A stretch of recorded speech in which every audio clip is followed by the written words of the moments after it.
Puji nama Tuhan, Shalom. Sekali lagi Shalom. Iya. Bapak Ibu Saudara sekalian, kemarin sepanjang hari saya bergumul bertanya sama Tuhan, apa yang harus disampaikan kepada setiap jemaatmu pada pagi dan malam Tuhan. Dan saudara, ada satu ayat yang Tuhan nyatakan, yang ayat ini tidak lazim untuk biasanya dibahas di dalam ibadah raya, tapi pada umumnya disampaikan di khotbah ibadah diakonia. Iya, baik itu malam penghiburan, baik itu juga pada saat ibadah pelepasan jenazah. Pagi hari ini kita tidak lagi pelepasan jenazah, kita tidak lagi dalam ibadah penghiburan, tapi saat ini kita akan bersama-sama membaca ayat ini untuk setiap kita pribadi. Pertama-tama adalah saya dan kita sekalian. Mari kita baca di dalam Wahyu pasal 14. Wahyu pasal 14 ayat yang ke-13.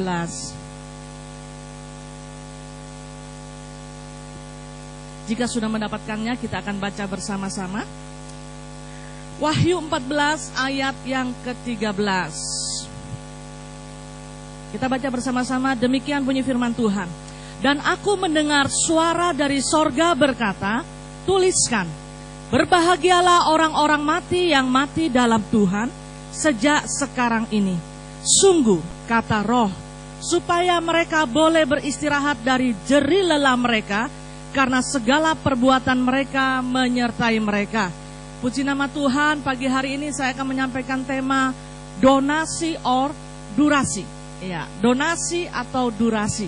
Ya, saudara yang dikasihi oleh Tuhan, beberapa waktu yang lalu kita sudah mendengarkan khotbah secara berseri bagaimana kita menjalani hidup baru kita sebagai orang percaya.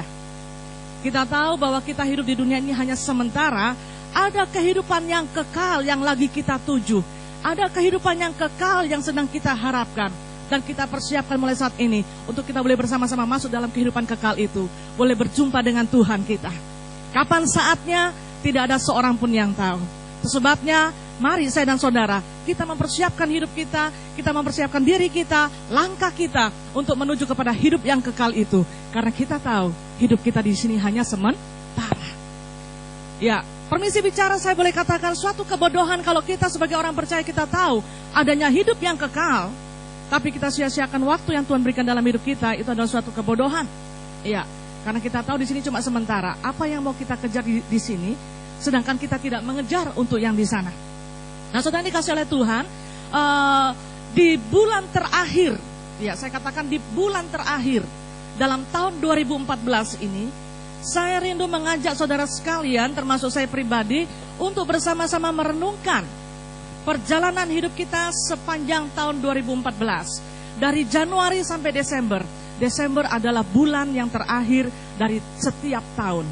Ya, khususnya tahun ini tahun 2014. Pada bulan Desember 2014, bulan terakhir ini, dalam kita menjalani hidup kita selama sekian ratus hari. Ya, mari kita bersama-sama bertanya, bagaimana saya dan saudara, bagaimana kita menjalani hidup kita dalam sepanjang tahun 2014 ini, di mana saat ini kita sudah masuk di bulan terakhir dan sebentar, beberapa waktu lagi 2014 akan kita tinggalkan. Jadi tidak ada salahnya pada pagi hari ini saya dan saudara bersama-sama mengintrospeksi diri kita, merenungkan perjalanan hidup kita, sehingga kita bisa tahu apa saja yang sudah kita lakukan dalam kehidupan ini. Gak usah tahun-tahun yang lalu, terlalu jauh. Tahun 2014 ini yang baru-baru kita jalani. Sepertinya baru kemarin kita Natal di Hotel Rama. Sepertinya baru beberapa waktu yang lalu kita mendengar malam kesaksian di tempat ini, malam tahun baru, 31 Desember 2013. Sekarang kita akan mengakhiri lagi tahun 2014. Dan sekarang ini kita sudah di bulan Desember. Nah, Bapak Ibu Saudara sekalian, tidak ada salahnya pagi hari ini kita rileks sejenak. Sepanjang saya menyampaikan apa yang Tuhan ingin sampaikan pada saat pagi hari ini, sambil kita masing-masing merenungkan sejauh mana hidup saya. Kita nggak usah tengok kanan kiri, oh itu mama saya, itu bapak saya, itu dia dan sebagainya. Lebih baik kita membawa cermin, yaitu Alkitab, yaitu firman Tuhan, untuk pribadi kita masing-masing.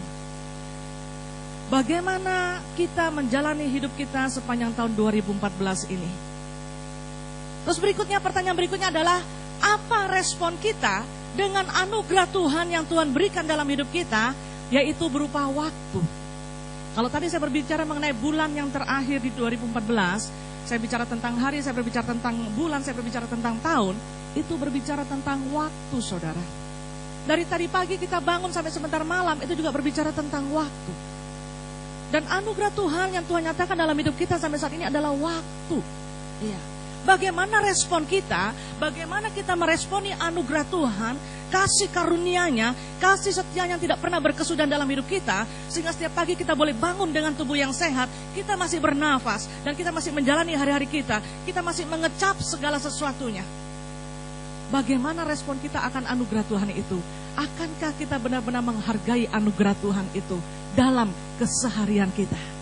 Dari waktu ke waktu. Atau kita ya biasa-biasa saja. Kita anggap kalau kita boleh bangun itu adalah hal yang biasa. Kita anggap kalau kita boleh bekerja dan menghasilkan itu adalah hal yang biasa. Kita anggap kalau kita masih boleh berjumpa dengan keluarga kita, pada saat kita bangun pagi kita menjumpai istri, suami, anak, cucu, itu adalah hal yang biasa. Saudara, itu bukanlah hal yang biasa, tapi itu adalah anugerah Tuhan. Setiap pagi kita bangun tidur, kita harus berkata, aku bersyukur Tuhan, karena anugerah-Mu yang tidak pernah berkesudahan. Dan aku tahu kalau aku harus hidup, itu berarti bagiku bekerja, memberi buah bagi kemuliaan nama Tuhan. Waktu yang Tuhan berikan. Karena kalau tidak, saudara, maka akan menjadi satu pertanyaan dalam kehidupan kita ini. Iya. Sejauh mana respon kita akan anugerah Tuhan berupa waktu yang Tuhan berikan? Kalau kita hanya menjalani begitu saja, berarti sepanjang tahun 2014 kita masuk dalam kategori hidup kita hanya masuk dalam kategori durasi. Durasi itu berbicara mengenai rentang waktu. Iya. Donasi itu berbicara mengenai sumbangan atau pemberian. Iya. Durasi itu berbicara mengenai lamanya sesuatu berlangsung. Rentang waktu, berbicara tentang waktu, ya kita tahu pagi bangun tidur tinggal tunggu malam. Malam tinggal tunggu besok. Januari tinggal tunggu Februari. Februari tinggal tunggu sampai Desember saat ini. Menghabiskan waktu, menyelesaikan waktu. Rugi sekali kalau menurut saya, kalau kita hidup hanya menghabiskan waktu. Karena bukan itu tujuan Tuhan menghadirkan saya dan saudara. Ingat Yesaya 43:7, yang kuciptakan untuk kemuliaanku.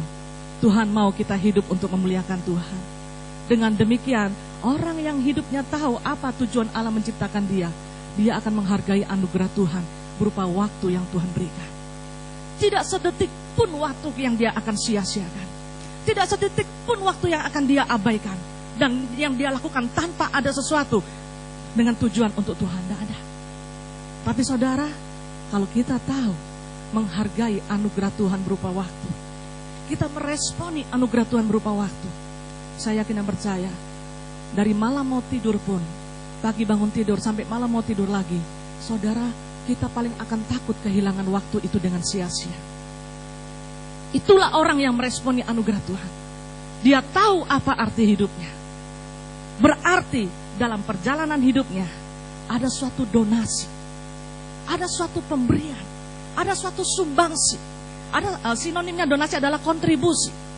Kalau saudara mengikuti suatu acara dalam formulir pendaftaran pasti ada kontribusinya sekian gitu ya. Dan sebagainya. Ada suatu kontribusi dalam kehidupan ini. Nah, pagi hari ini kita akan bersama-sama merenungkan.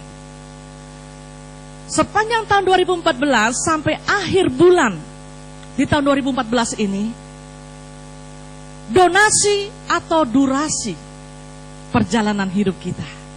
Sekali lagi, donasi atau dengan kata lain sinonimnya kontribusi atau durasi.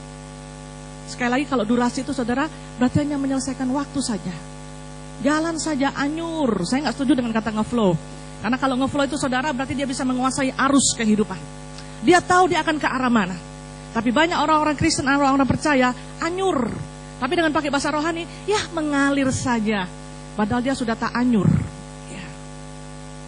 Baiklah, saudara yang dikasih oleh Tuhan, ada salah satu kalimat daripada pencipta buku yang terkenal. Mungkin saudara tahu ini Rick Warren. Buku yang terkenalnya adalah apa? Hah? Nggak tahu? Rick Warren, buku terkenalnya adalah The Purpose Driven Life. Iya, saudara, bagus sekali buku ini. Iya, di tingkat sekuler pun juga buku terlaris. Ada salah satu kalimatnya Rick Warren yang saya suka. Iya. dan saya kutip, saudara perhatikan, ini kalimatnya. Dia berkata begini, jika Anda tidak melakukan hal-hal yang berarti dalam hidup Anda, atau mungkin Anda kita ganti kita aja ya. Jika kita tidak melakukan hal-hal yang berarti dalam hidup kita, maka tidak ada artinya berapa lama usia hidup kita di dunia ini. Sekali lagi, jika saya dan saudara tidak melakukan hal-hal yang berarti dalam hidup Anda, ini berbicara mengenai waktu tadi itu, waktu yang kita jalani. Kita nggak melakukan hal-hal yang berarti dalam hidup kita, maka tidak ada artinya berapa lama usia hidup saya dan saudara di dunia ini. Dengan kata lain, tidak ada guna mau hidup lama kalau dalam menjalani hidup ini kita tidak melakukan hal-hal yang berarti. Saya ingat ada bahasa yang lucu dari bahasa Melayu kalau saudara ke Malaysia. Iya, anak dibilang budak gitu ya. Pokoknya lucu-lucu. Rumah sakit bersalin dibilang hospital korban laki-laki gitu ya. Nah, kalau pensiunan ABRI saudara, itu namanya adalah laskar tak berguna. Ya, kenapa dikatakan laskar tak berguna? Logikanya sih benar ya, bahasanya tuh baku sekali gitu ya. Laskar tak berguna gitu. Karena dia sudah pensiun, dia nggak ngelakuin apa-apa yang berarti. Ya, selain dia hanya tergantung orang itu mau masuk dalam kategori donasi or durasi dalam hidupnya. Iya. Tapi pada saat dia produktif dalam tugasnya sebagai ABRI, dia nggak dikatakan laskar tak berguna, dikatakan laskar berguna. Karena produktif, ada sesuatu yang berarti, ada sumbangsi, ada kontribusi dalam kehidupannya kepada negaranya. Nah saudara, saya yakin kita nggak mau disebut sebagai laskar tak berguna. Atau orang percaya yang tak berguna, orang Kristen yang tak berguna. Ya, kita semua pasti mau disebut sebagai laskar Kristus yang sejati, umat Tuhan yang sejati. Bagus sekali ini perkataan Rick Warren ini ya. Jika kita tidak melakukan hal-hal yang berarti dalam hidup kita, maka tidak ada artinya, tidak ada guna berapa lama kita hidup. Setiap hari kalau kita bangun tidur, pasti kita menaikkan suatu doa kepada Tuhan. Setiap kali kalau kita ulang tahun, pasti kita menaikkan satu doa kepada Tuhan. Iya, saya pun saudara kalau mau happy birthday besoknya gitu ya, saya malam saya akan kendati ngantuk, saya akan tunggu, dan pas jam 12 malam saya akan menaikkan syukur kepada Tuhan. Ya, itu pribadi saya kepada Tuhan. Handphone yang berbunyi, saya kasih tinggal dulu gitu. Pernah pas jam 12 lampu listrik di rumah saya padam. Ya, itu ulah dan tabiat daripada persekutuan dewasa muda yang pernah melakukannya itu ya. Jadi saya biarkan dulu, nah setelah itu baru saya keluar. Saya tahu ini bukan suatu kebetulan, ada unsur kesengajaan ini. Jam 12 malam listriknya orang dikasih mati gitu ya. Nah saudara yang dikasih Tuhan, seringkali kita berdoa dalam keseharian kita, yang kita doa, yang kita minta adalah apa? Kesehatan. Kalau kita lagi happy birthday, baik yang lagi merayakan maupun yang mendoakan, pasti akan berkata, Tuhan berikanlah panjang umur. Ya. Dan setiap orang pasti mendambakan apa yang namanya adalah kesuksesan, keberhasilan dalam rumah tangga, bisnis, usaha, studi, dan sebagainya. Nah saudara, seperti perkataan Rick Warren tadi, kesehatan, sehat, panjang umur, sukses. Tapi apabila selama hidup kita tidak ada donasi atau kontribusi, kita tidak melakukan hal-hal yang berarti dalam hidup kita. Kalau saya berkata hal yang berarti itu jelas adalah tujuannya untuk Tuhan, karena kita hidup untuk memuliakan Tuhan. Maka tidak ada artinya berapa lama saya dan saudara hidup. Jadi pertanyaannya, untuk apa dang berdoa minta panjang umur? Panjang umurnya, sehat badannya, kuat imannya di dalam Tuhan. Untuk apa? Untuk apa? Iya, tidak ada guna saudara, selain kita hanya menghabiskan waktu kita di dunia ini. Ya, minta panjang umur, tapi tidak berbuat sesuatu, tidak ada kontribusi dalam hidupnya untuk memuliakan Tuhan, tidak ada donasi dalam hidupnya untuk memuliakan Tuhan. Berarti dia hanya durasi, yaitu orang yang menghabiskan waktunya, orang yang menyelesaikan waktunya. Kurang tunggu kapan Tuhan panggil. Ya. Makna hidup tidak ditentukan oleh kuantitas hidup. Sekali lagi, makna atau arti kehidupan kita tidak ditentukan oleh kuantitas hidup.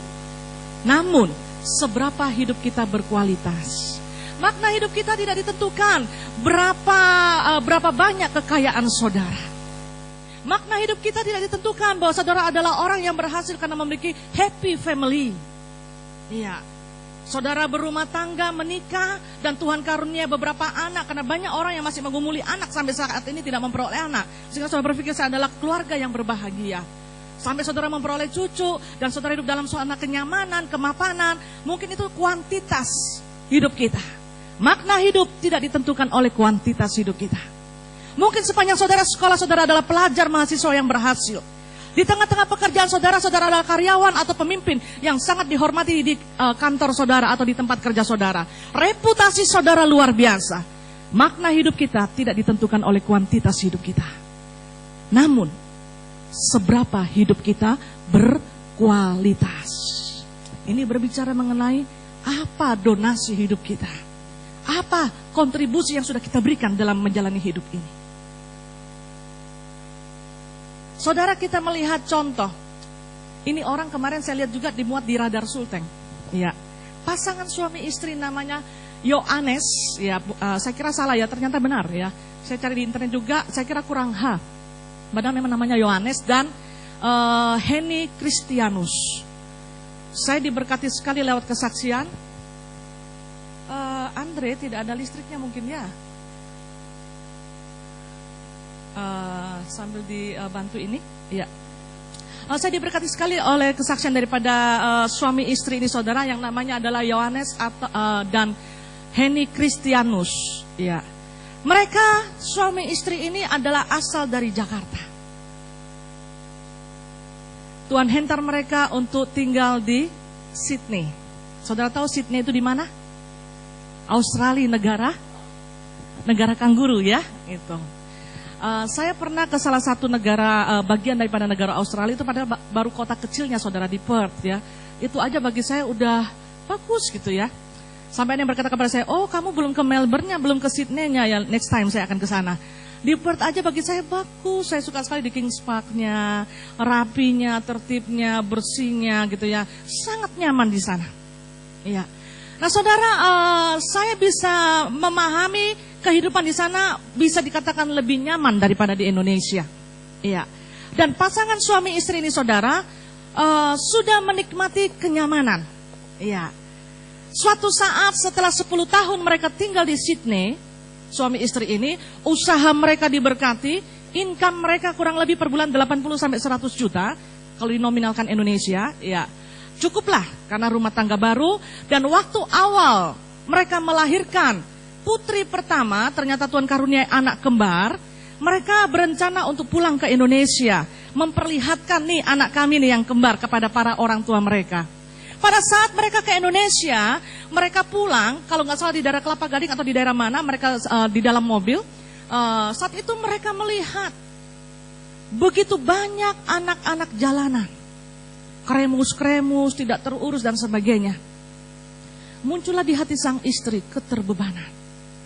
Tuhan, saya di sana sangat nyaman. Ternyata di negeriku masih banyak model yang seperti ini. Kasihan mereka ya. Mereka nggak terurus kadang karena mereka juga dipergunakan. Iya, kadang-kala pengemis-pengemis yang di lampu merah itu saudara, kadang-kala itu dipergunakan. Iya. Nah, saudara yang kasih oleh Tuhan, akhirnya dia berfellowship dengan keluarganya, tapi hal ini mengusik mereka suami istri. Luar biasanya ini ya. Mengusik mereka suami istri. Mereka sudah balik ke Sydney, hal itu terus mengusik hati mereka. Sehingga mereka menggumuli di dalam doa, karena secara logika manusia, mereka kan bisa mendonasikan, memberikan sumbangan kepada yayasan atau kepada anak-anak jalanan. Ini kan udah cukup gitu kan, seringkali kan kita berpikir demikian. Hal itu mengusik hati mereka suami istri. Akhirnya mereka sepakati, ayo kita bawa dalam doa. Dan pada saat mereka berdoa, mereka menemukan apa kehendak Tuhan dalam hidup mereka. Dan itu adalah keputusan yang berat secara manusia. Tapi mereka suami istri berani mengambil keputusan. Sehingga teman-teman mereka di Australia, keluarga-keluarga mereka di Indonesia berkata, sudah gila kamu ya. Ngapain mau balik ke Indonesia hanya ngurusi anak-anak jalanan? Sementara di sana sudah dalam zona kenyamanan. Kamu kan bisa melakukan dalam banyak hal, ya kan? Kirim uangmu, bantu mereka, bantu anak jalanan, bantu itu anak-anak di panti-panti asuhan. Kan Tuhan juga memperhitungkan.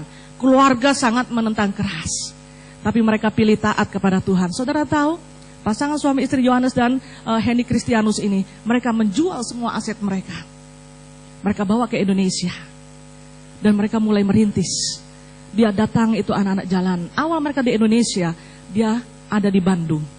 Dia tinggal di salah satu tempat kontrakan mereka, daerah-daerah anak jalanan. Itu dia mulai mengundang anak-anak jalanan, menawarkan, rupanya dia memang guru bahasa Inggris ya. Dia mengajar, ayo belajar bahasa Inggris awal mulanya saudara. Sehingga anak-anak itu tertarik, datang ke rumahnya, dari berapa orang setiap hari bertambah terus. 1 tahun mereka di Bandung, akhirnya mereka pindah ke Jakarta. Iya. Dan tanpa di luar dugaan mereka, dan saya mengaminkan, apabila kita meresponi visi yang Tuhan berikan, Tuhan tidak mungkin tinggal diam membiarkan ini visi berjalan. Ada banyak orang yang Tuhan hentar untuk menopang ini visi. Iya. Saudara, tanpa di luar dugaannya dia, banyak sekali teman-temannya di Australia, ya. Bukan hanya dalam hal dana. Para profesional, dokter, dan sebagainya, saudara, mereka rela datang. Dari Jakarta akhirnya dia membangun di beberapa tempat, di beberapa kepulauan, di Halmahera, di Kepulauan Maluku, di NTT, di Kalimantan, di pedalaman-pedalaman, saudara. Sehingga sampai saat ini selama kurang lebih 8 tahun, saya catat di sini, karena saya tidak bisa hafal secara persis ya.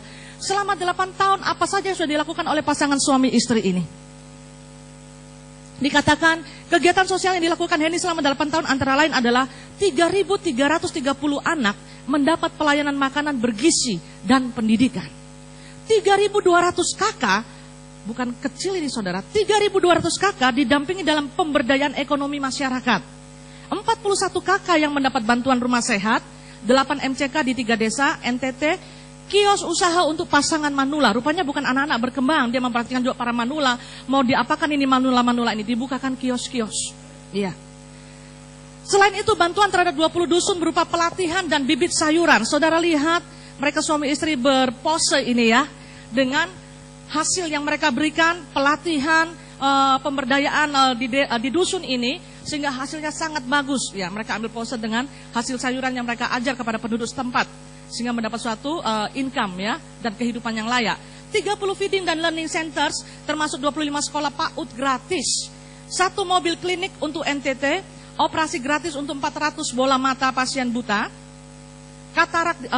buta katarak di NTT, dan pelayanan medis gratis untuk 3.330 anak, yang tadi itu ya, yang dia istilahnya diadopsi. Ya, mereka memanggil Bapak Yohanes dengan Ibu Henny ini adalah Papa dan Mama. Saya baca saudara, ada suatu kebanggaan, kebahagiaan tersendiri dalam hidup mereka pada saat telinga mereka mendengar anak-anak itu memanggil mama dan papa. Bukan anak kandung, anak-anak yang keremus, yang harus mereka manusiakan, yang harus mereka suap, yang harus mereka kasih gizi sehat. Pada saat memanggil mama, hati mereka tuh bahagia sekali. Gitu. Dan ratusan masyarakat NTT setiap 2 bulan mereka mengadakan baksos kesehatan. Kita lihat ini ya. Beberapa foto yang saya ambil. Ini di Tuapene NTT mereka mendirikan sekolah di Halmahera. Terus habis itu ini mobil klinik. Mobil klinik ini sayang LCD-nya agak gelap ya. Dan bagaimana dia mengajar anak-anak untuk makan makanan yang sehat. Dan ini anak yang pakai kaki bantuan, kaki palsu. Iya, karena ada cacat di kakinya ya gitu. Ada banyak hal, kalau saya mau kasih masuk lagi jadi panjang saudara. Ada banyak hal yang dilakukan pasangan suami istri ini. Saya betul-betul salut. Mereka suami istri adalah orang yang tahu apa arti hidupnya. Karena seringkali kan begini, ada banyak cara saya bisa beri kok. Saya tinggal kirim dana saya. Ya, saudara mereka tahu suara Tuhan. Mereka adalah orang yang bergaul akrab dengan Tuhan. Sehingga dengan banyaknya bantuan, mereka mendirikan satu yayasan. Yayasan itu namanya adalah Yayasan Tangan Pengharapan. Karena sekolah-sekolahnya namanya adalah sekolah-sekolah Tangan Pengharapan. Ya. Selain itu saudara, beberapa tahun yang lalu saya pernah menyampaikan hal ini juga kepada saudara. Ada seseorang yang bernama Saur Marlinang Manurung, yang panggilan akrabnya adalah Butet Manurung. Saudara udah tahu kalau namanya Manurung pasti dia orang apa? Horasba, habis beras makan gabah. Ya, dia adalah orang Batak. Ya, panggilan akrabnya adalah Butet. Butet itu panggilan kesayangan bagi anak perempuan kalau nggak salah ya. Ya itu. Kalau laki-laki apa? Uco. Ya. Nah saudara, dia berprofesi sebagai guru. Asal mulanya dia adalah tour guide, penterjemah. Sekian tahun dia bekerja di pariwisata, ada satu bagian sisi hidupnya yang rasa hilang.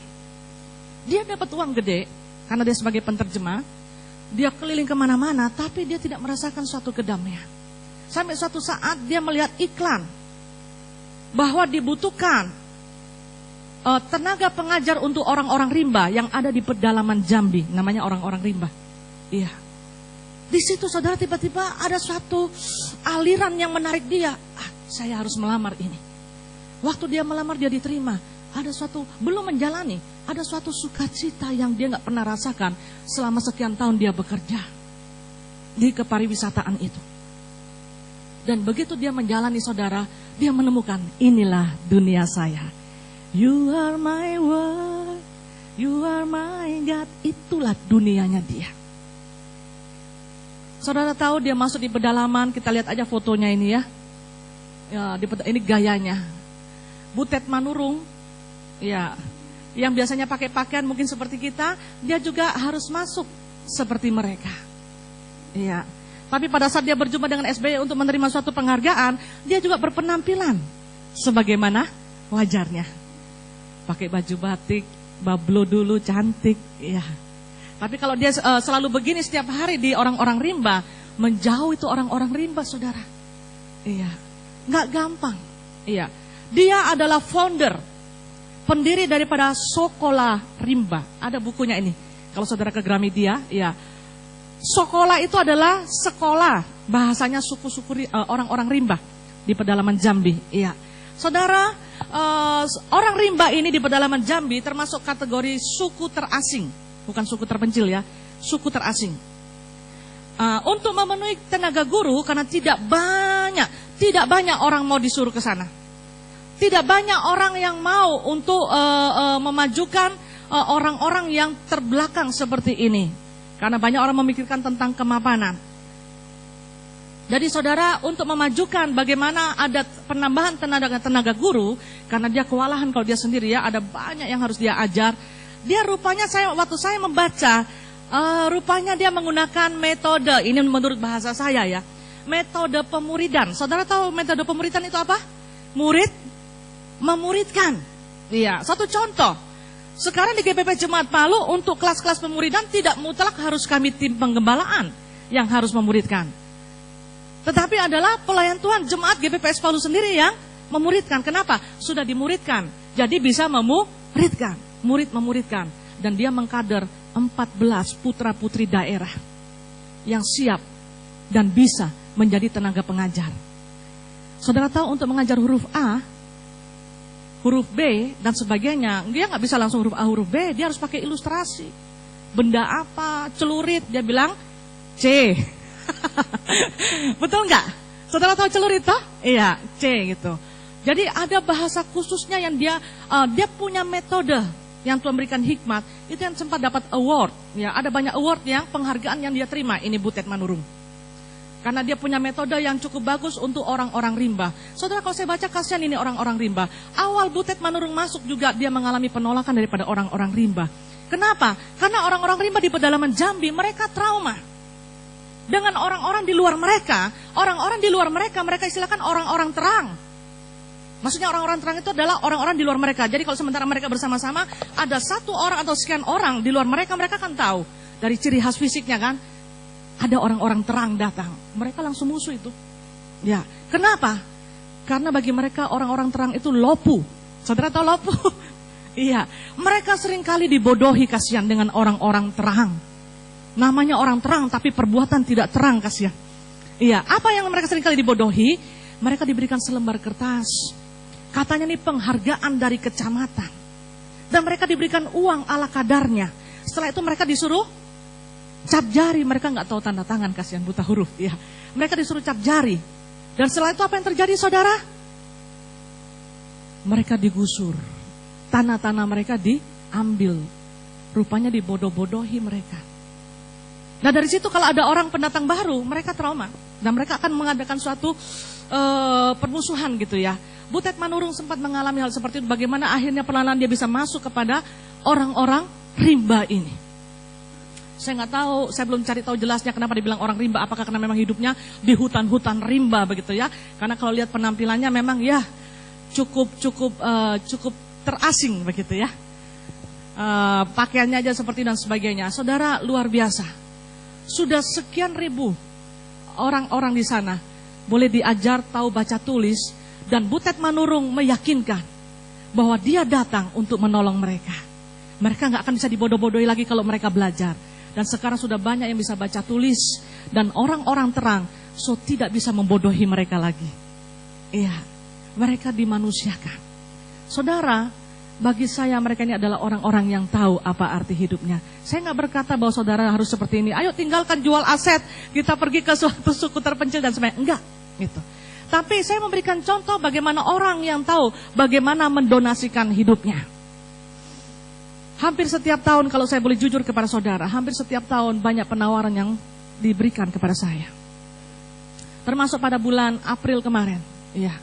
Teman saya di Jakarta mendesak saya, meminta beberapa kali dia by phone, teman SMP saya ya.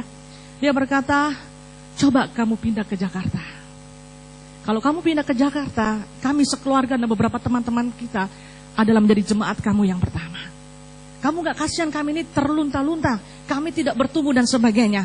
Dan bawa suamimu juga, saya akan bantu untuk merintis usaha.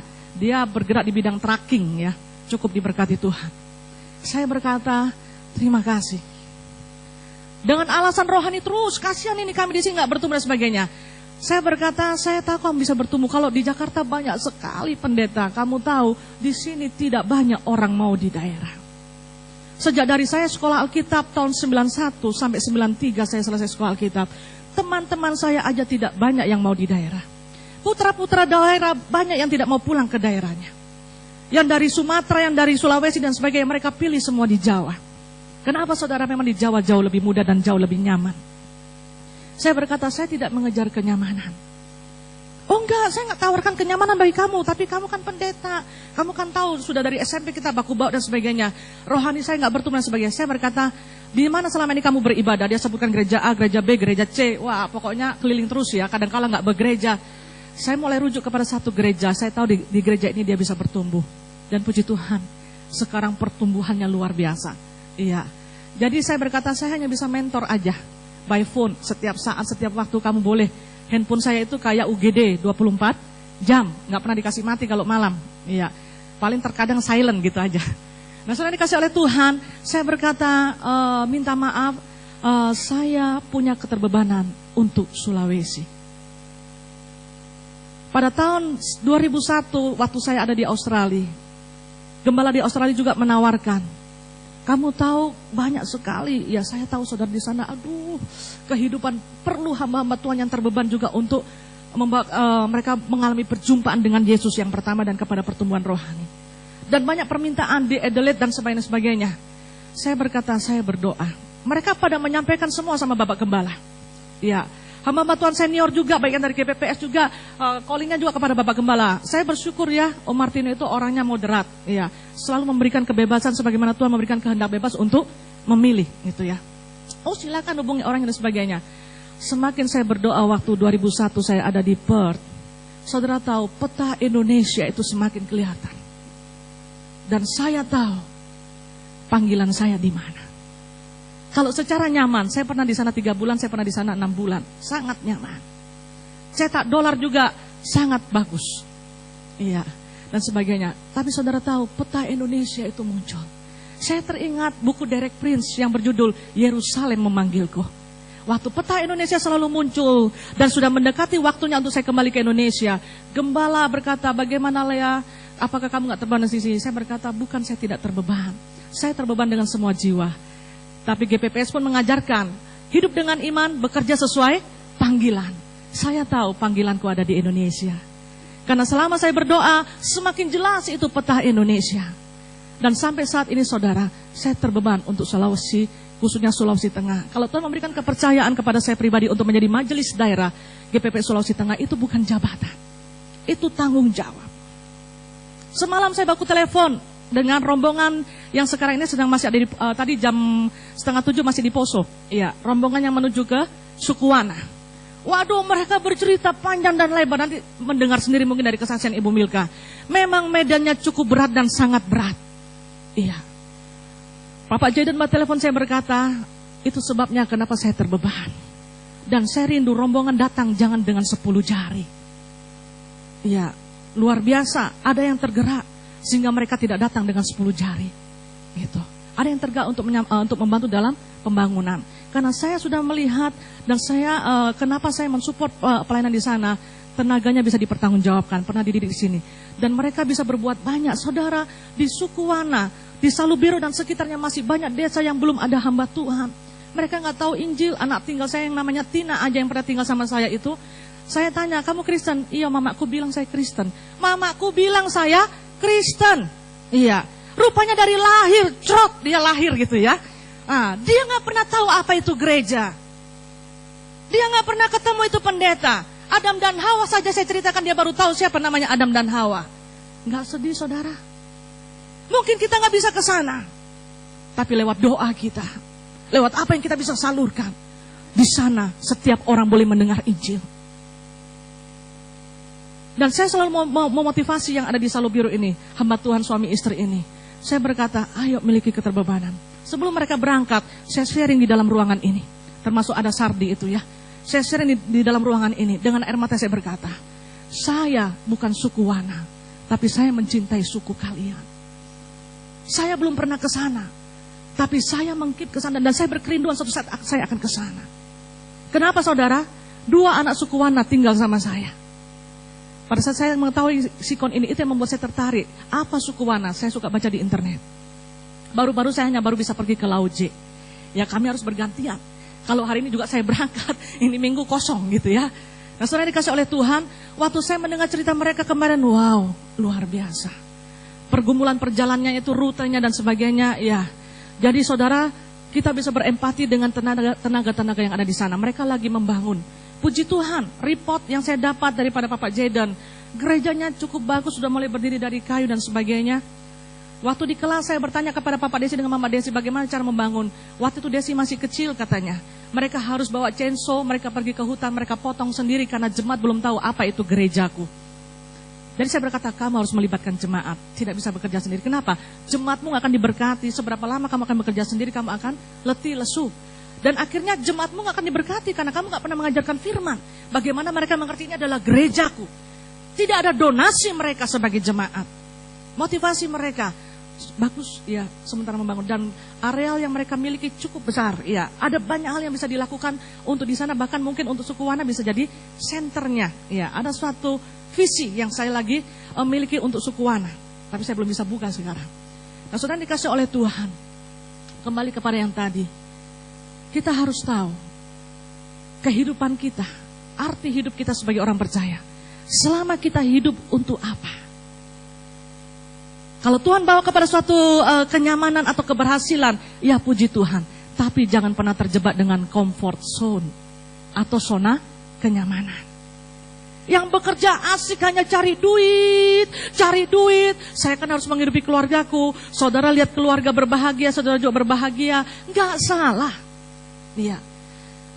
Tapi dari Januari sampai di bulan terakhir 2014 ini, apa donasi kita?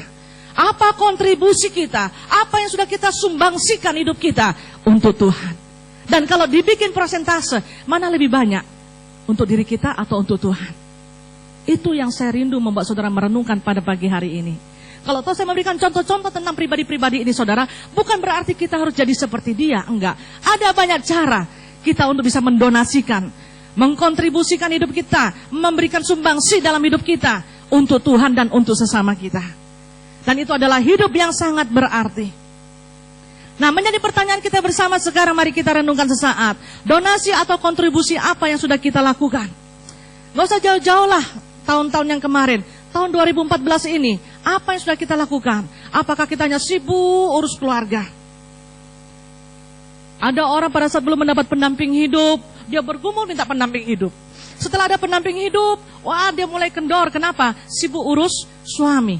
Iya. Dan setelah ada anak, lebih sibuk lagi. Aduh, kalian tahu ini anak dan sebagainya. Saya nggak salahkan saudara, karena saya juga bisa berempati bagaimana orang punya anak dan sebagainya. Tapi jangan sampai juga karena si A, si B, si C, akhirnya kita nggak bisa mendonasikan apa-apa hidup kita untuk Tuhan. Kalau toh ada juga asal-asalan. Mungkin kita nggak masuk kategori durasi. Kita nggak pernah hanya menyelesaikan waktu dalam perjalanan hidup kita. Tapi donasi kita hanya 5%, mungkin atau 10% dari sekian waktu yang Tuhan berikan. Padahal Tuhan mau, kasihilah Tuhan Allahmu dengan segenap, dan segenap.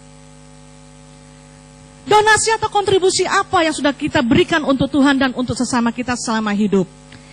Saat ini saya hanya membawa dalam kehidupan real kita sehari-hari.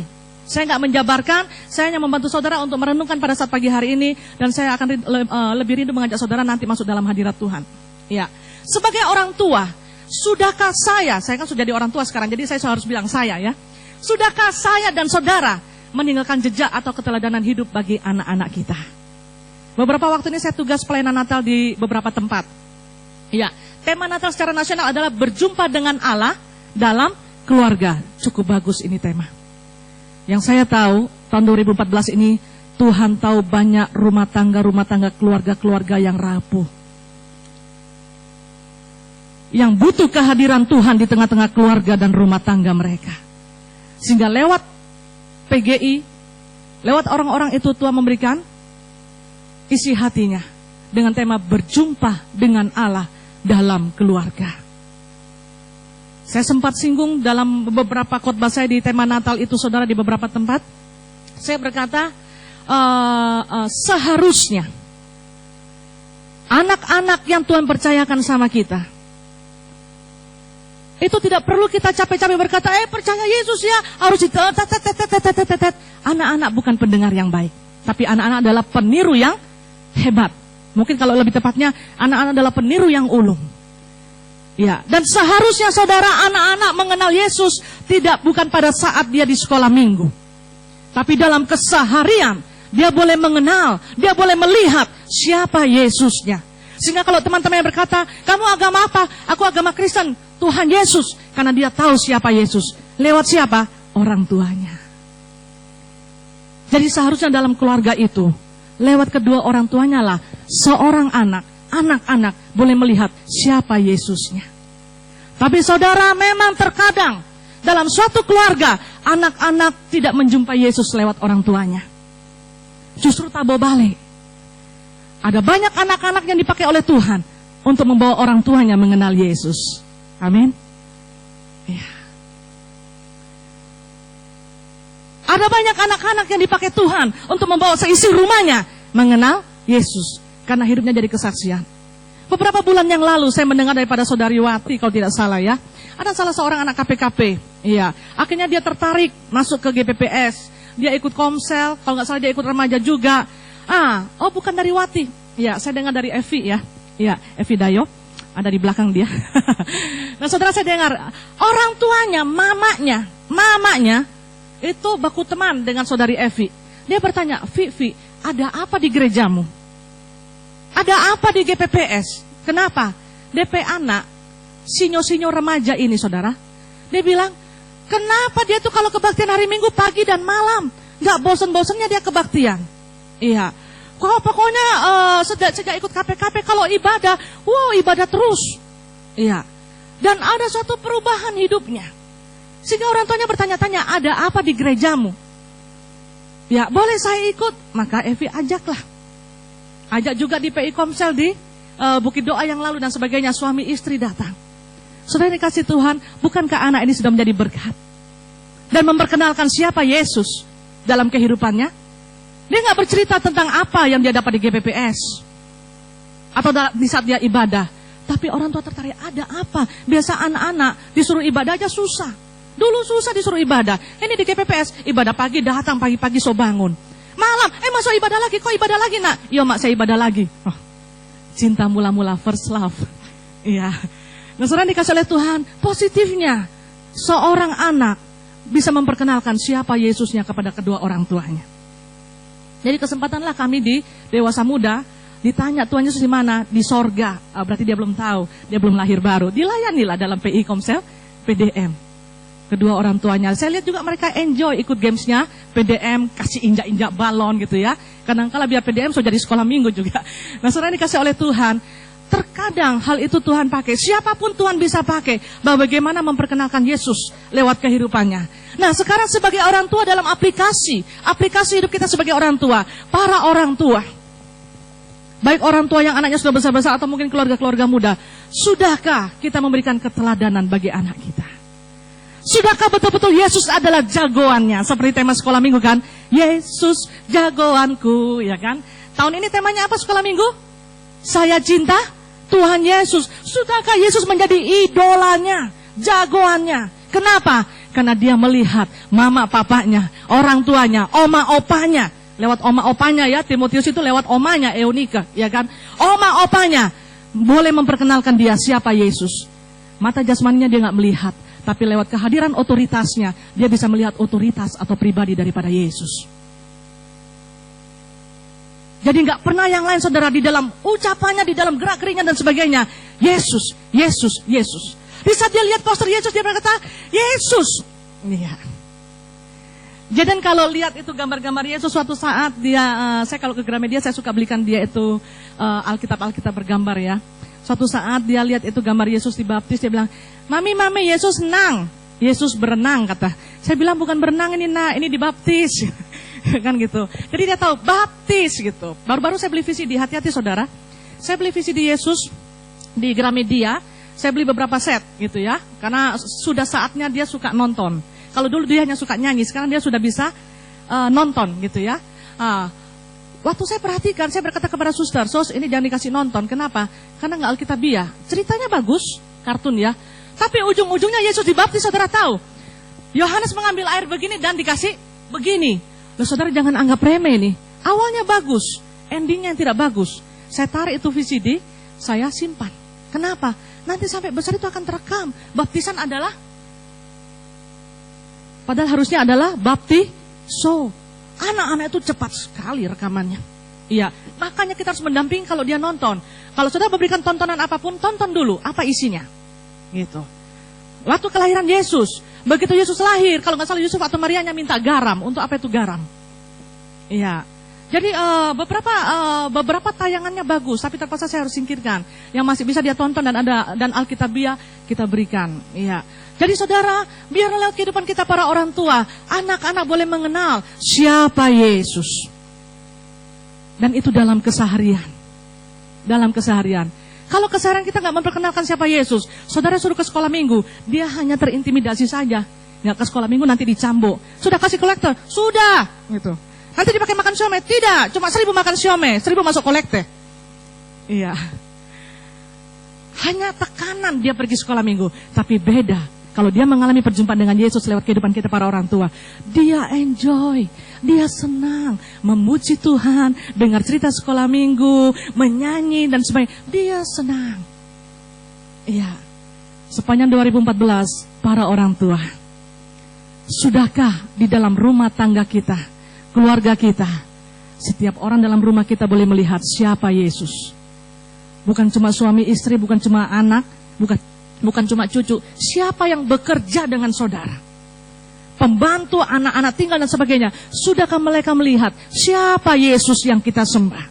Sehingga mereka juga boleh datang, aku mau percaya kepada Yesus. Kita lihat contoh gambar ini saudara ya. Keteladanan yang diberikan oleh para orang tua, itu akan menjadi suatu kepribadian daripada anak itu juga. Suka memuji Tuhan, suka berdoa, suka berkata-kata yang positif, tidak berkata kasar, tidak bentak-bentak, tidak bakasar, maka itu anak juga akan terbiasa. Kalau saudara ajarkan bilang terima kasih, dia akan berkata terima kasih. Kalau saudara ajarkan shalom, dia juga akan berkata shalom dan sebagainya. Karena anak-anak itu bukan pendengar, tapi mereka adalah peniru yang ulung. Iya. Jadi hati-hati kadang-kala kalau kita bagus dengan papanya atau dengan yang lain. Oh, dia dengar itu. Iya. Suatu saat saya kaget, saya pulang. Mami, sakitnya hati gitu. Ternyata susternya bak putar itu lagu. Saya udah tahu itu, Sos. Ini apa ini ya kan gitu. Kan ada lagu apa itu? Sakitnya hati itu ya. Iya. Senyummu memikat hatiku. Jadi saya berkata, nggak boleh itu ya. Saya berikan pemahaman kepada susternya. Jangan gitu. Karena anak-anak itu adalah peniru yang hebat. Gak usah jauh-jauh, saya berikan contoh. Baru-baru ini saya mengalami kebingungan. Jadi ini baru-baru ini pilek saudara. Saya bawa ke dokter Herman karena dia cocok dengan obatnya dokter Herman. Saya kira semula adalah pengaruh obat. Selama dia minum obat itu, selama beberapa hari itu saudara, saya menemukan nggak biasanya. Apakah ini perkembangan? Kan saya harus belajar ya. Apakah ini perkembangan yang baru? Nggak bisa dikasih tahu. Padahal biasanya dia anak yang taat, gitu ya. Nggak bisa dikasih tahu. Diajak berdoa juga susah. Super aktif pokoknya saudara. Aktif sekali, dipegang nggak bisa dan sebagainya. Suatu saat malam saya doakan dia. Saya tumpang tangan dia. Roh Kudus kasih ingat saya. Itu akibat film Masya.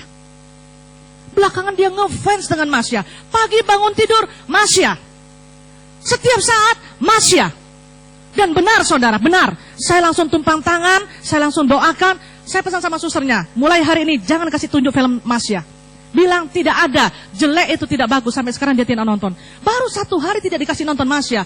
Perubahannya kembali seperti semula. Kalau anak-anak aktif itu saudara, aktif normal itu wajar. Kalau saudara cuma suka anak-anak saudara diam, dia akan bodoh-bodoh kasihan. Ya biarkan dia aktif itu wajar, berarti itu dia anak yang smart, yang cerdas. Tapi kalau, saya kira pengaruh obat, karena obatnya ada obat penenang. Dan susahnya berkata, Bu, mungkin gara-gara minum imbos, jadi dia terlalu kuat dan gitu dan sebagainya. Masa pengaruh imbos ya, tiap hari minum imbos tidak. Saya mulai bertanya, saya mengobservasi dan sebagainya. Roh Kudus kasih tahu, Masya. Hari pertama saya tidak kasih nonton Masya, dari minggu kemarin ini. Bagus. Sekarang kembali enak. Ya kalau aktif-aktif biasa itu anak-anak biasa, saudara aktif ya gitu. Bisa diarahkan. Lalu itu saudara, sebentar masuk di kolongnya itu meja. Sebentar dan sebagainya gitu. Aduh, dipegang sedikit sudah masuk di kloset. Dia semprot itu basah semua dan sebagainya. Loh, kenapa kok jadi begini? Apakah ini perkembangannya anak-anak gitu ya? Saya bangga punya Roh Kudus. Jadi saudara, hati-hati dengan tontonan. Saudara tahu film Masya? Usilnya luar biasa itu anak. Sangat usil dan beruangnya sabar sekali gitu. Iya, memang ini film lucu. Anaknya imut-imut gitu ya. Lucu dan kartunnya bagus, bersih, jernih gitu ya. Gitu. Pagi bangun tidur Masya, malam mau tidur Masya. Iya, Yesusnya dia selalu lupa. Iya, tapi anak-anak itu paling cepat diarahkan. Begitu saya stop nonton Masya, sekarang gampang saudara. Roh usilnya Masya sudah dikeluarkan. Usil sekali, semua dia betul saudara. Jangan anggap remeh. Itu ajaran di guru-guru sekolah minggu. Iya. Jadi saya alami, observasi dan saya alami. Ternyata jangan main-main dengan transfer spirit.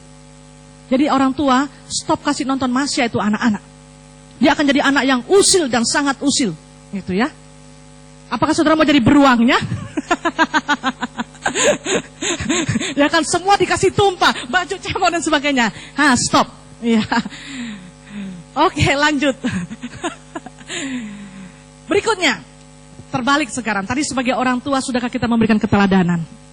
Sebagai anak, karena aplikasi hidup kita saudara, kita nggak luput juga setiap kita walaupun mungkin sudah usia, kita masih punya orang tua. Sebagai anak, sudahkah hidup kita menjadi berkat bagi orang tua kita dalam bentuk kasih dan perhatian? Saya ambil gambar ini. Saudara, gambar ini beberapa bulan yang lalu lagi, apa istilahnya ya, ngetop gitu ya. Ternyata setelah saya baca di internet, gambar ini saudara bukan kesengajaan. Orangnya pun, ini nyata, ya. Orangnya pun nggak tahu kalau dia sempat dijepret dan dimuat secara internasional. Iya. Nama orang ini adalah Ding Suji. Ingat aja daun pondan, daun suji. Ding Suji. Iya.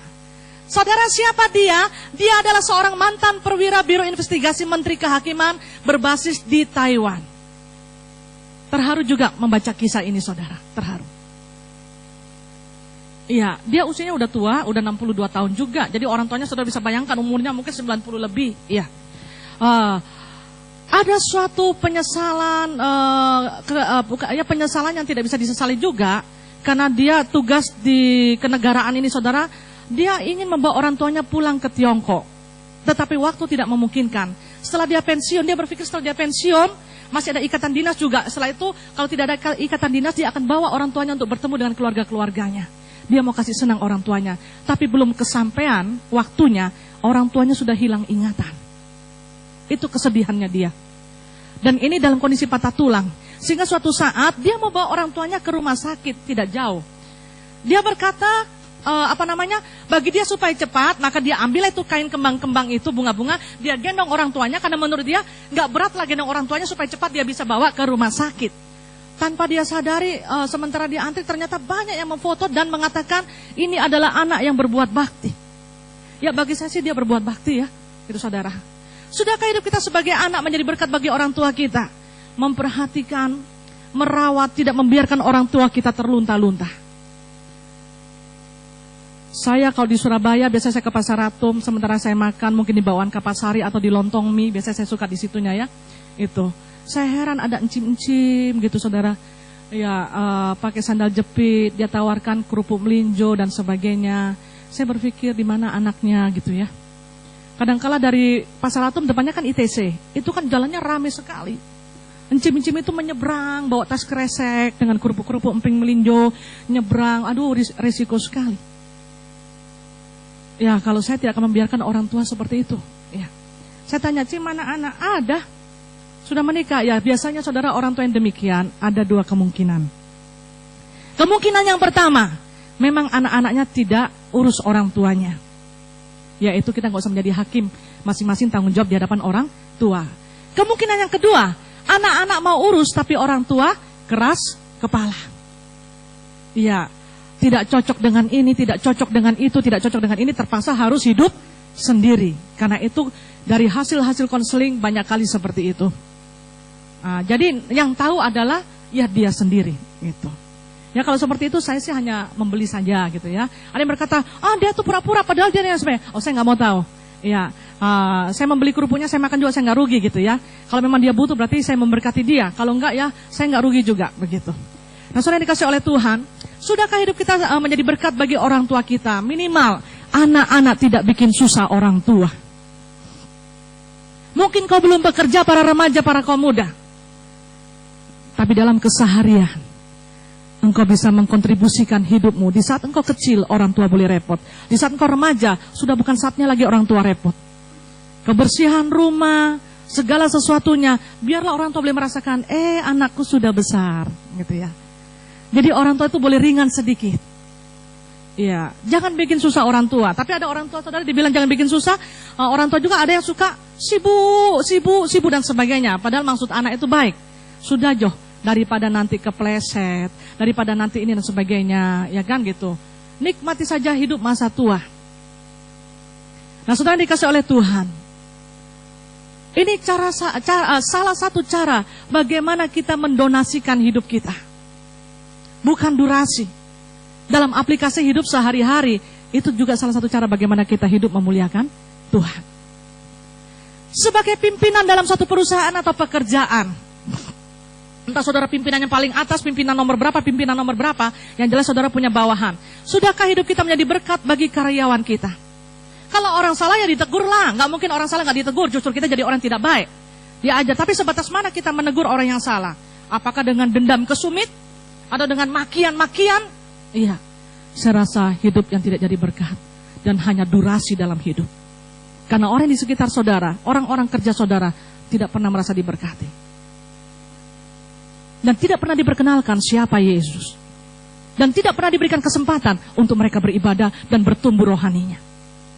Berapa banyak majikan-majikan Kristen, yang penting dia bisa berguna untuk engkau dalam pekerjaanmu dan menghasilkan uang untuk pekerjaanmu. Engkau tidak memusingkan akan pertumbuhan rohaninya. Engkau tidak memusingkan dia sudah memperoleh kepastian keselamatan atau belum. Setelah memperoleh kepastian keselamatan, apakah dia membutuhkan ibadah untuk dia boleh bertumbuh rohaninya? Oh, nggak bisa, dia kerja dengan saya, pokoknya kerja. Saudara, apa bedanya majikan di dunia dengan majikan kita sebagai orang-orang percaya? Ada majikan yang merasa hina kalau dia pergi gereja sama-sama dengan pembantunya. Nanti kau pergi gereja di sana ya, Jangan ikut saya. Saudara, dia pun juga manusia. Di mata Tuhan, semua orang itu sama.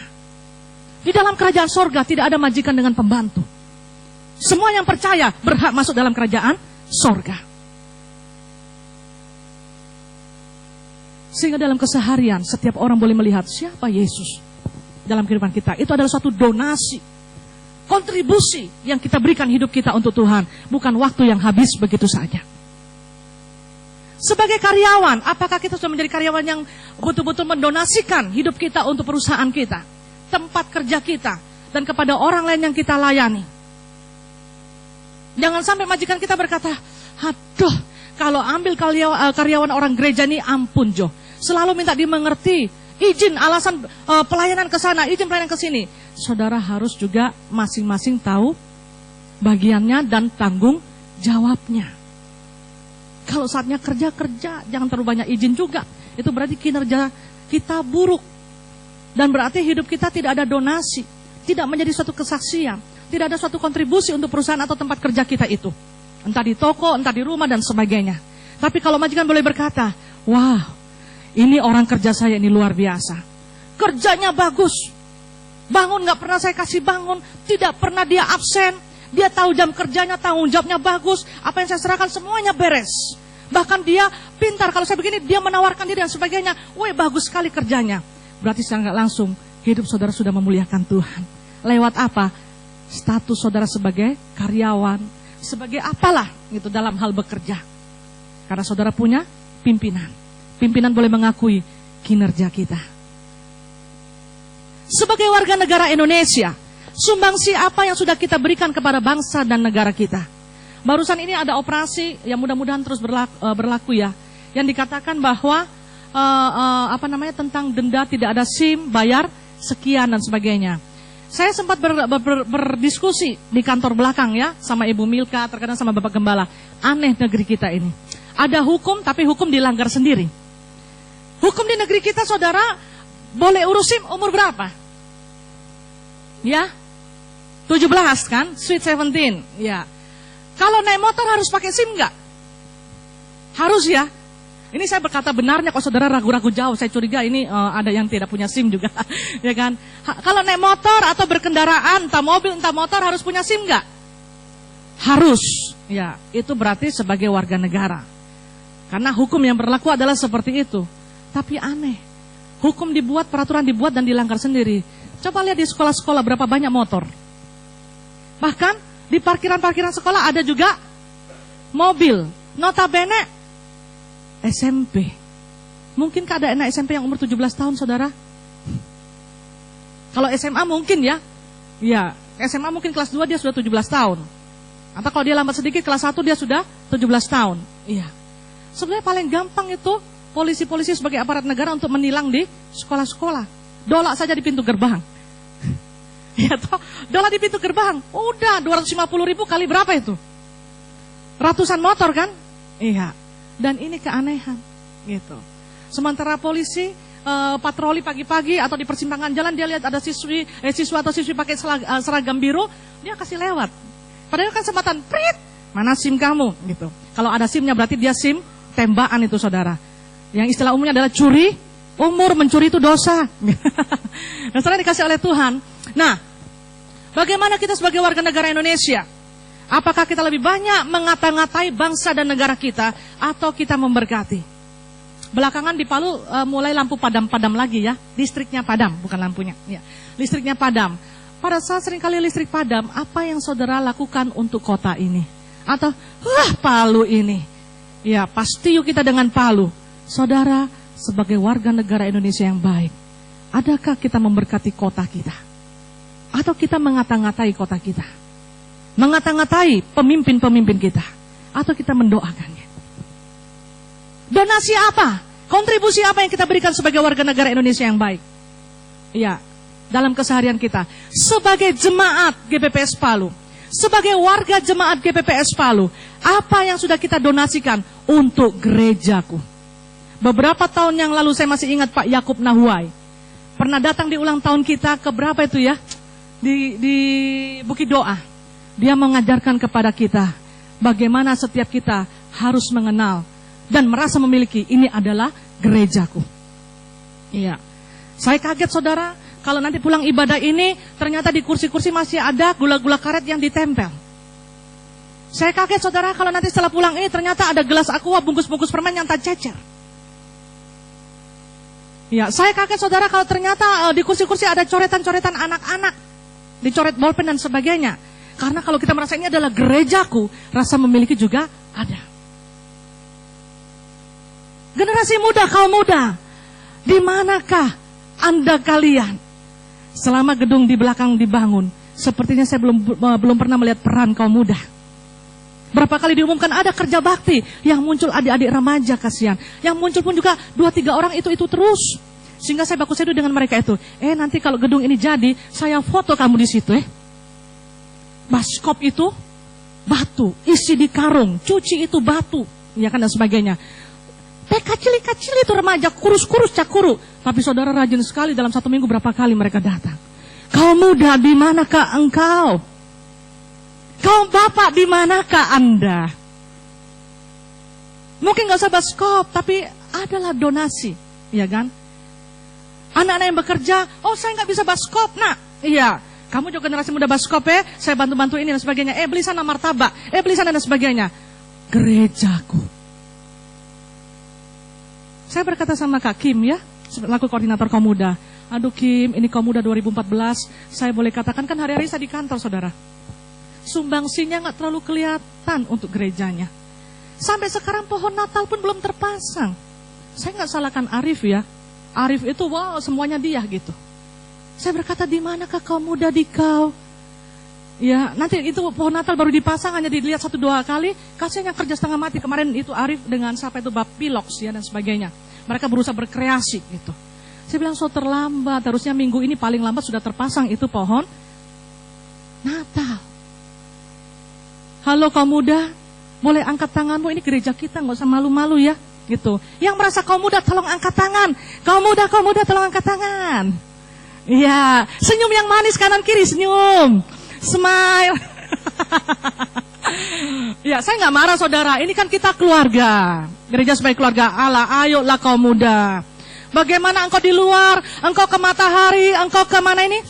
Ke mana-mana. Di situ ada lagu-lagu Natal ya. Kalau saya sih nggak terlalu tertarik dengan pohon Natal ya. Dari saya kecil sampai sekarang saya nggak suka beli pohon Natal. Iya, bukan saya anti, nggak suka aja gitu. Karena bagi saya Natal tidak identik dengan itu.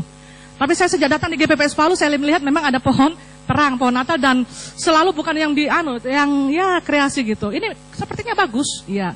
Dari itu buah pinus, di pilox-pilox, warna hijau. Cuma sayang, waktunya tidak termanage gitu. Nanti minggu depan, Bapak Ibu saksikanlah kreasi daripada kaum muda dan remaja GPPS Palu. Eng. Iya. Sebagai warga jemaat, apakah donasi kontribusi yang saya sudah berikan untuk gerejaku? Iya.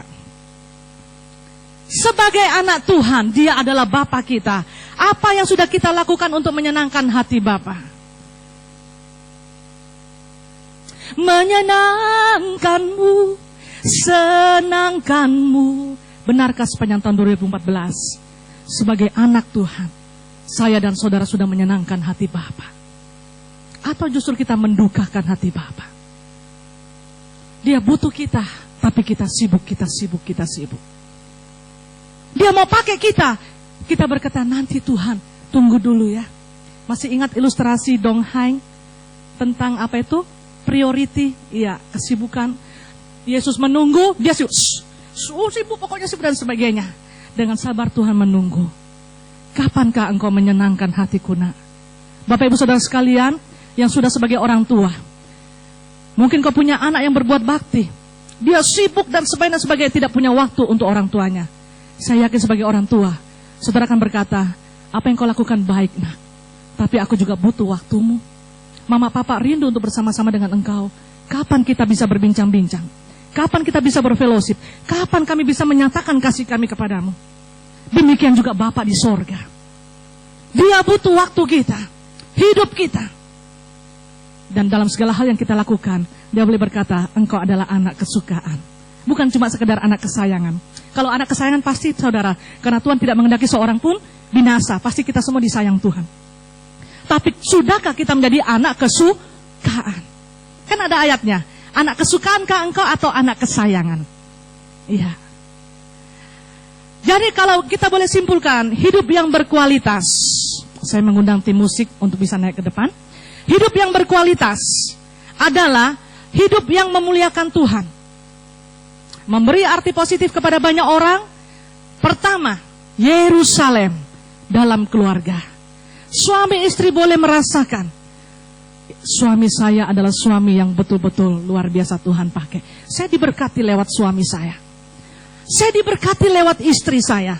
Anak-anak boleh mengakui, saya diberkati oleh orang tuaku. Saya mengenal Yesus lewat orang tuaku. Para orang tua diberkati, anak-anak saya luar biasa. Mereka anak yang memuliakan Tuhan. Mereka anak kesukaan, bukan hanya sekedar anak kesayangan. Berikutnya adalah di tengah-tengah masyarakat. Orang-orang di sekeliling kita boleh melihat hidup kita. Yesus melalui hidup kita. Di tempat kerja, di tempat kuliah, di tempat sekolah, Yesus nampak lewat hidup kita. Itu berarti kita mendonasikan hidup kita. Ada suatu kontribusi selama kita hidup. Dimanapun kita berada, ada suatu kontribusi yang kita lakukan untuk orang-orang di sekitar kita. Kita nggak melakukan sesuatu yang secara nyata kepada Tuhan, karena Tuhan nggak kelihatan. Tapi lewat orang-orang yang ada di sekeliling kita. Dan siapapun yang ada di sekeliling kita. Bangsa dan negara sebagai warga negara yang baik. Gereja, ya, gereja boleh merasakan kehadiran setiap kategorial yang ada di tempat ini. Kenapa? Karena merasa memiliki ini adalah gerejaku. Bukan hanya tempat saudara untuk menerima berkat-berkat rohani, tapi saudara merasa memiliki. Jadi kalau ada evaluasi untuk gereja, ya evaluasi itu secara nggak langsungnya bagi kita semua kan gitu. Kenapa ini Godnya manfaat? Ya evaluasinya kita semua gitu. Dan sebagainya. Jadi saudara, hidup yang memuliakan Tuhan, memberi arti positif kepada banyak orang. Kembali kepada ayat tadi, ya ayat diakonia. Ya. Kalau ini boleh berlaku dalam kehidupan saya dan saudara, kita adalah orang yang berbahagia. Kenapa? Ayat ini berkata, berbahagialah orang-orang mati yang mati dalam Tuhan sejak sekarang ini. Saudara, kalau bicara kematian terkadang banyak orang tidak suka. Tapi suka dengan tidak suka. Ya, Paulus berkata, bagiku hidup adalah Kristus, mati adalah keuntungan. Orang yang memiliki, yang sudah mengalami perjumpaan dengan Tuhan, dia nggak pernah takut mati kapanpun. Ya, bahkan pepatah berkata lebih cepat lebih baik. Tapi kalau belum waktunya, jangan berusaha bunuh diri.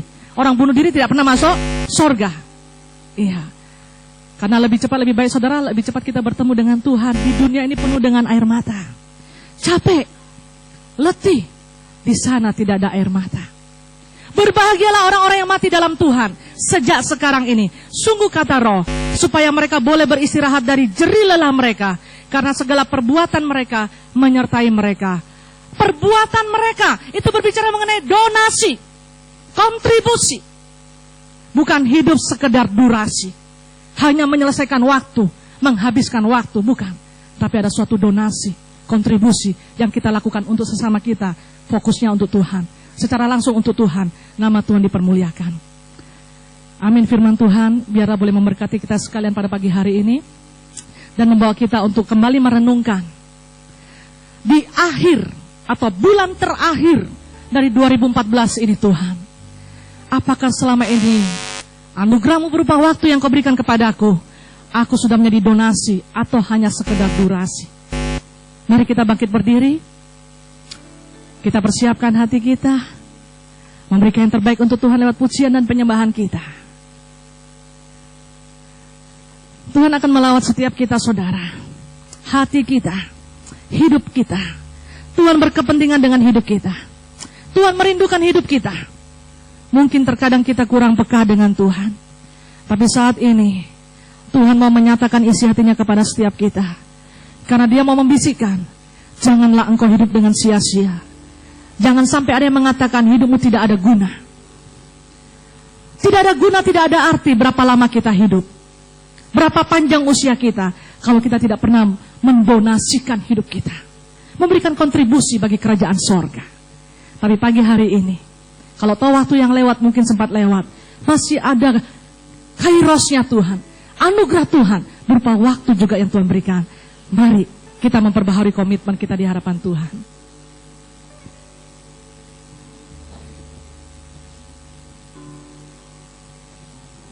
Saya ajak saudara naikkan pujian lama. Lagu ini gampang sekali.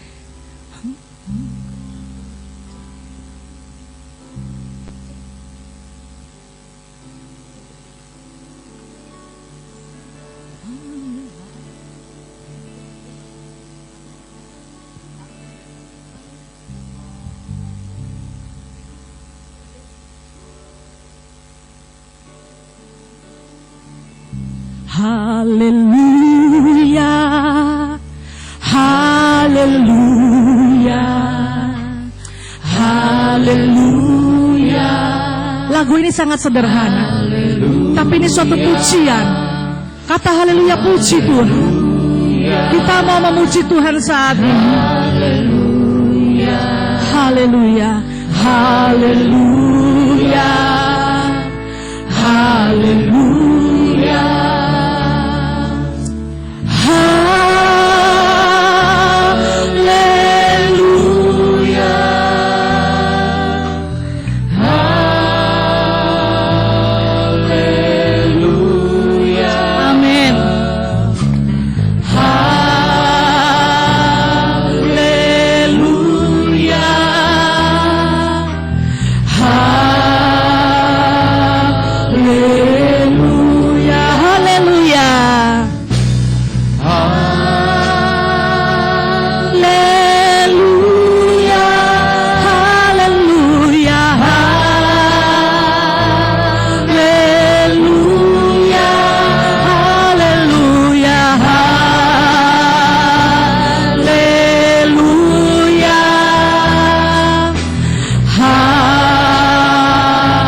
Katakan dari hati saudara, aku mencintai Engkau Tuhan. Saya cinta Engkaulah segala-galanya dalam hidupku Tuhan. Engkaulah alasan aku hidup dan menjalani hidup ini. Tuhan Yesus, saya cinta Tuhan Yesus. Saya cinta Tuhan Yesus. Haleluya. Hallelujah.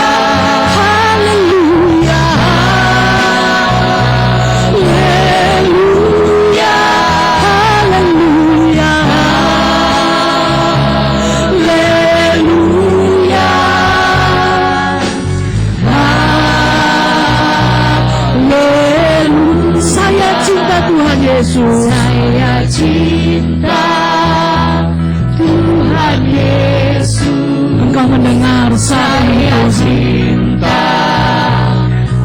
apakah kami mencintaimu? Saya cinta Tuhan Yesus. Saya cinta Tuhan Yesus. Katakan saya cinta Tuhan Yesus. Saya cinta Tuhan Yesus. Kami mengatakan di hadapan saat ini Tuhan. Jemaat GBPS selalu mengatakan di hadapan saat ini Tuhan.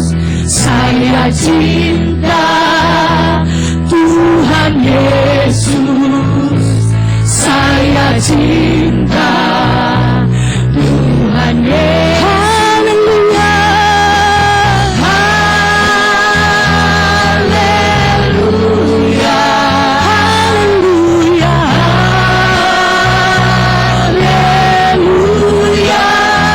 Haleluya. Haleluya. Amin. Haleluya. Sementara kita berdiri di hadapan Tuhan pada saat pagi hari ini, di bulan terakhir dari 2014 ini, suatu anugerah Tuhan yang luar biasa kalau kita masih diberi kesempatan berdiri menghadap Dia, menjumpai Dia, dan memberikan hidup kita untuk Dia. Tanpa musik, Jemaat GPPS Palu, mari kita bersama-sama naikkan pujian ini. Saya cinta Tuhan Yesus. Saya cinta Tuhan Yesus. Kalau saudara menemukan kata-kata ini baru sekedar kata-kata, coba naikkan ini dari hati saudara. Dia rindu mendengar seruan hati saudara. Kita sedang memproklamirkan kepada iblis juga saat ini. Ketahuilah iblis bahwa aku mencintai Yesus lebih dari segalanya. Katakan saya cinta Tuhan Yesus. Saya cinta Amin Tuhan. Tuhan Yesus. Saya cinta Tuhan Yesus. Saya cinta Tuhan Yesus. Saya cinta Tuhan. Bersama-sama katakan haleluya. Haleluya.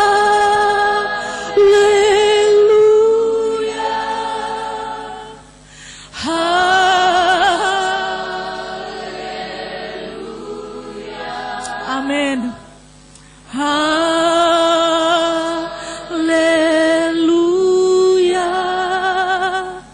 Haleluya. Haleluya.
sembah ya Tuhan. Haleluya. Haleluya. Haleluya. Biarlah setiap pribadi memberikan yang terbaik kepada Tuhan. Naikkan penyembahan saudara terbaik kepada Tuhan.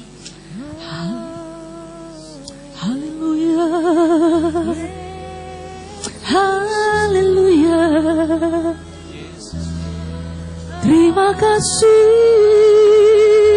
Tuhan. Terima kasih Tuhan. Kami puji Engkau.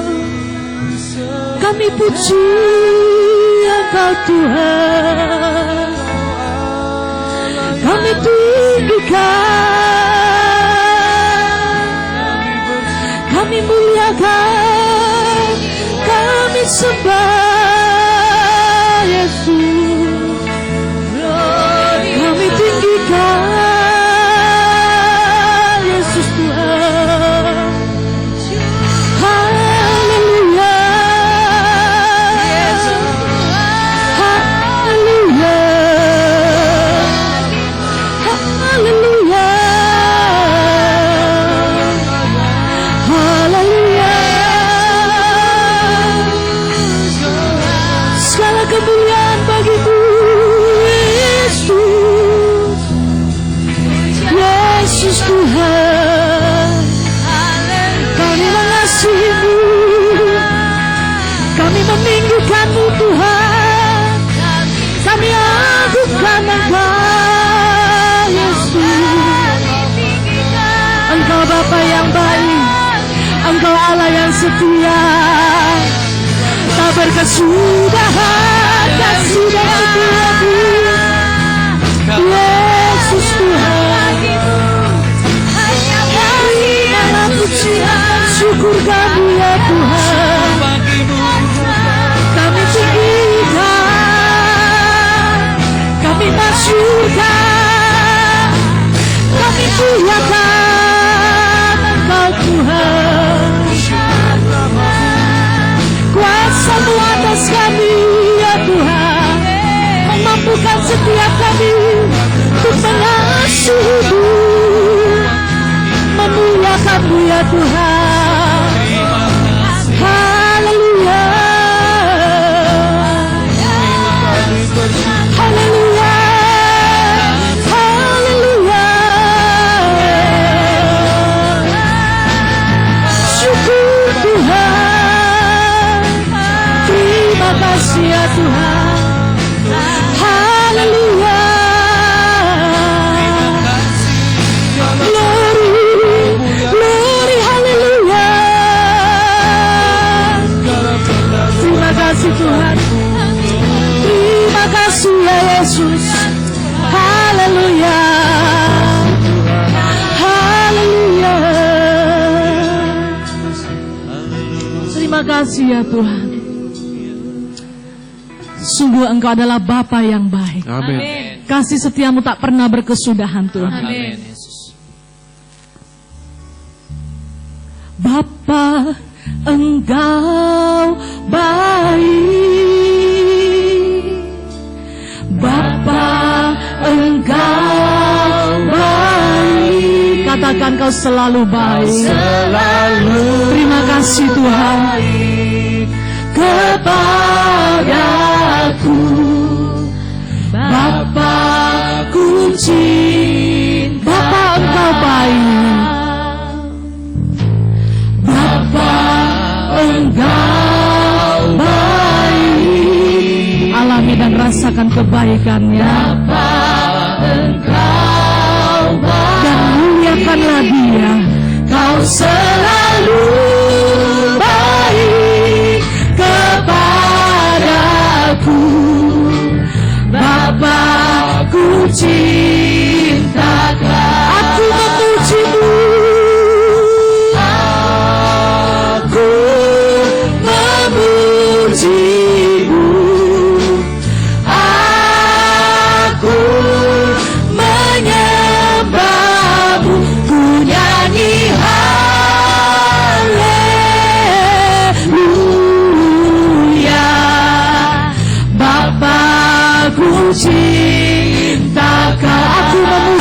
Tuhan. Aku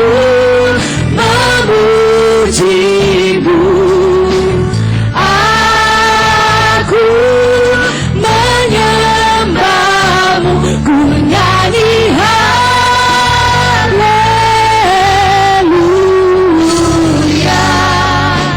Bapa-Ku cinta Kau. Pada saat Engkau mendengar pujian ini Tuhan, biarlah hatimu boleh disukakan. Amin. Bahwa kami adalah pribadi-pribadi yang mencintai Engkau. Amin. Pribadi yang memuliakan Engkau. Allah Roh Kudus, Engkau Roh Penolong. Mampukan setiap kami Tuhan, untuk kami boleh terus hidup memuliakan Engkau dalam segala aspek hidup kami. Dan kami Tuhan tidak menyanyiakan anugerah-Mu berupa waktu yang Kau berikan. Kami bukan hanya menyelesaikan waktu yang ada ini. Kami bukan hanya menghabiskan waktu yang ada ini Tuhan. Tapi kami mau memberikan hidup kami untuk memuliakan Tuhan. Amin. Terima kasih Bapa, terpujilah nama-Mu, meteraikan firman-Mu Tuhan. Dan pagi hari ini kami akan membawa persembahan kami. Biarlah tangan-tangan yang menabur Tuhan, Kau akan kembalikan berkat-Mu berlipat kali ganda. Dan apa yang kami tabur boleh berguna untuk pekerjaan Tuhan di tempat ini. Di dalam nama Tuhan Yesus Kristus kami berdoa mengucap syukur. Amin. Silakan duduk saudara, kita akan bawa persembahan kita. Kita akan pujian ini, Bapa Engkau baik. Bapa Engkau baik. Bapa Engkau baik. Kau selalu baik kepadaku. Bapa ku cinta Kau. Bapa Engkau baik. Bapa Engkau baik. Bapa Engkau baik. Kau selalu baik kepadaku. Bapa ku cinta Kau. Aku memuji-Mu. Aku memuji-Mu. Aku menyembah. Saya jemput semua bangkit berdiri. Menyanyi haleluya.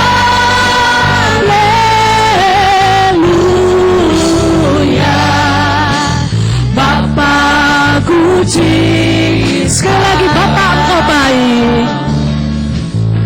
Bapa Engkau baik. Kami akan berkatakan bahwa Engkau adalah Allah yang baik Tuhan. Sungguh baik dan sangat baik. Amin ya Tuhan. Kau selalu baik kepadaku. Bapa-Ku cinta Kau. Bersama-sama katakan, aku memuji-Mu. Aku memuji-Mu. Aku menyembah-Mu. Ku nyanyi haleluya.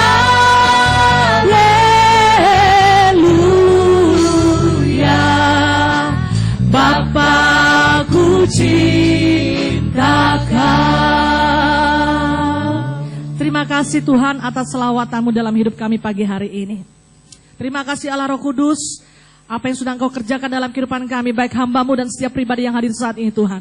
Kami percaya Tuhan, tidak ada satu pribadi pun yang Kau lewatkan. Kami pulang, kami boleh mengalami perjumpaan dengan Engkau. Amin. Mengenal isi hati-Mu, mengetahui apa yang Kau ingin kami lakukan. Amin. Dan Allah Roh Kudus Engkau Roh Penolong, mampukan kami untuk menjadi pelaku-pelaku firman-Mu. Amin. Sehingga Tuhan, hidup kami sesuai dengan apa yang Kau rindukan. Kami hidup untuk memuliakan Engkau. Amin. Mendonasikan hidup kami, waktu kami, segenap aspek hidup kami untuk kemuliaan nama Tuhan. Amin. Kami bukan hanya sekedar menghabiskan waktu Tuhan, tapi kami menghargai anugerah berupa waktu.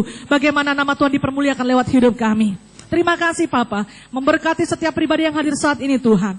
Tuhan, kami percaya Engkau sumber jawaban. Yang sakit disembuhkan. Amin. Yang mengalami pergumulan Tuhan, kami percaya Engkau buka jalan. Amin. Dan pertolongan-Mu tepat pada waktunya. Amin. Dan kami percaya segala sesuatu indah pada waktunya. Amin. Yang saat ini Tuhan mengalami pergumulan untuk finansial mereka, perekonomian mereka, kami percaya Engkau adalah Yahweh Jireh.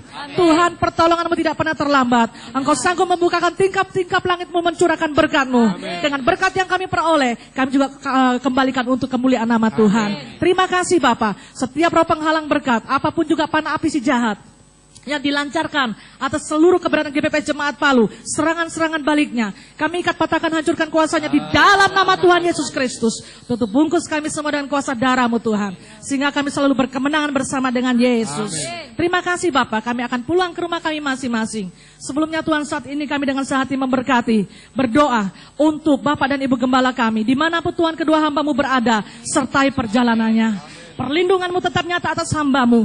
Bahkan dimanapun kedua hamba-Mu berada menjadi berkat.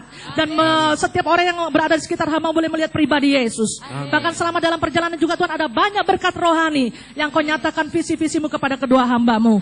Rombongan Tuhan yang mungkin sebentar lagi akan tiba di Palu dari pelayanan di Salubiro. Engkau sertai tiba di Palu dengan selamat ya kurang suatu apapun. Keletihan mereka Tuhan Engkau angkat dengan memberikan kekuatan yang baru kepada mereka. Terima kasih Bapa. Terpujilah nama-Mu. Kami akan pulang dan kami mohon penyertaan-Mu yang berjalan kaki naik kendaraan. Sertai kami Tuhan dengan malaikat surgawi-Mu. Pasukan malaikat surgawi menyertai kami, bentengi kami dengan tembok api-Mu secara rapat. Amin. Terima kasih Bapa. Di dalam nama Tuhan Yesus Kristus kami berdoa mengucap syukur. Saudara-saudara yang dikasihi oleh Tuhan, terimalah berkat dari Allah Bapa dan Tuhan kita Yesus Kristus, serta dalam persekutuan Roh Kudus-Nya adalah menyertai kita sekalian, memberikan hati yang bijaksana dan membuat berhasil akan apapun yang kita kerjakan. Mulai saat ini sampai Tuhan datang kembali. Amin. Tuhan Yesus memberkati.